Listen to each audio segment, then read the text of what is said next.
I will not be the side chick in my own life. Hi, my name is Ano. I'm a recovering self-cheater, and this is going to be an intro to my post-grad whatever. For the uninitiated, self-cheating is just the term that I use to describe what it means to behave in ways that are contrary to the goals and visions you say you have for your life. I started using it when I was on what I called Operation Pinterest, my journey to achieving my Pinterest board. You will recognize this as a rebrand, and all my attempts at rebranding, as it were, failed because I was not committing to the daily consistent actions that would allow me to achieve that picture perfect moment. I recognize this behavior as a deep betrayal of the self, inspired by the Dostoevsky quote about how your greatest sin is you have betrayed yourself for nothing.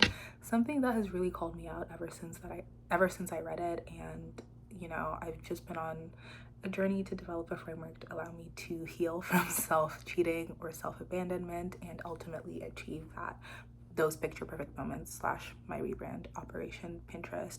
I started by picking 3 goals, and those were as follows: to finish my degree before it finished me.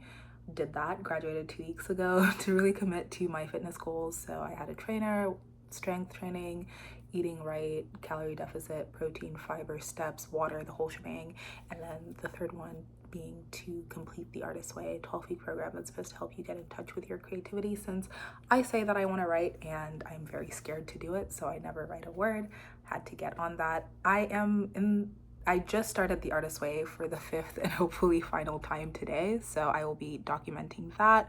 I've been saying for a really long time that I'm gonna document this on YouTube because I started on TikTok and I would share just my daily updates with those goals. My goals are now shifting because a lot of my life was structured around the fact that I was a university student. I just graduated, post-grad. I don't know why I can't talk now that the camera is landscape, but this video is mainly supposed to be one, introducing the framework of self-cheating and how I got there. You'll recognize that self-cheating already exists in other terms like self-abandonment, self-sabotage, executive dysfunction, but those terms don't really allow me the space in my brain to develop frameworks of recovery, and the frame of recovery really has helped me in being consistent. The idea was to create an AA kind of space for self-sabotage, and AA being Alcoholics Anonymous, in which people who struggle with an addictive behavior, their alcoholism, and here self-cheating, which I do argue is can be a crutch and is similarly a very addictive pattern once you're used to just abandoning yourself. So having a community, even though ideally it'd be in person, but online, of people who come and say, this is what I struggle with, I am orienting myself towards recovery, has really helped, if only for the fact that it makes it easier to get up when you fall down. And that part has always been hard for me. Getting comfortable with the idea of starting just to start again, which I have done multiple times because I have been on iterations of Operation Pinterest like 4 times now, and yeah, it's been a mess, but this year has actually been pretty good.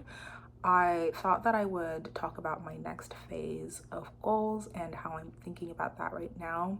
As it stands, I start work in 3 weeks, so for the 3 weeks that I'm unemployed or pre-employed, I'm really working on doing the Artist Way and focusing on my chosen craft of wanting to write. So the idea is to write 3 Substack articles during this period, 1 for each week. They can be of any length and about anything. They just need to exist, and I have to work on my impulse towards perfectionism.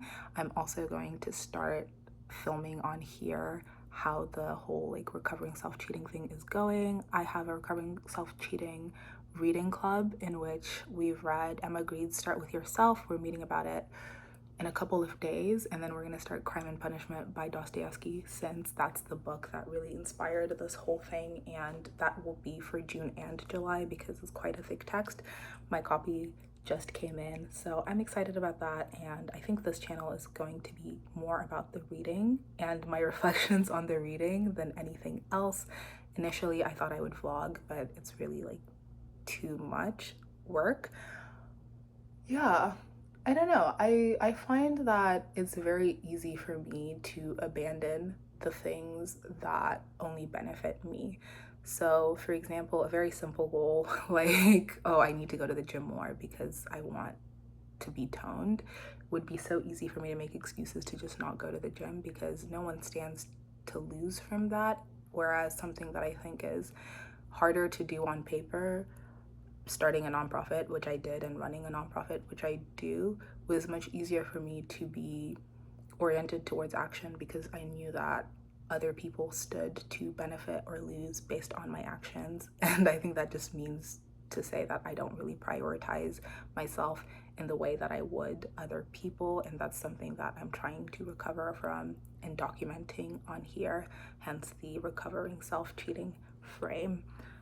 What else did I want to say? I think that's it. Is that really all I wanted to say? Yikes.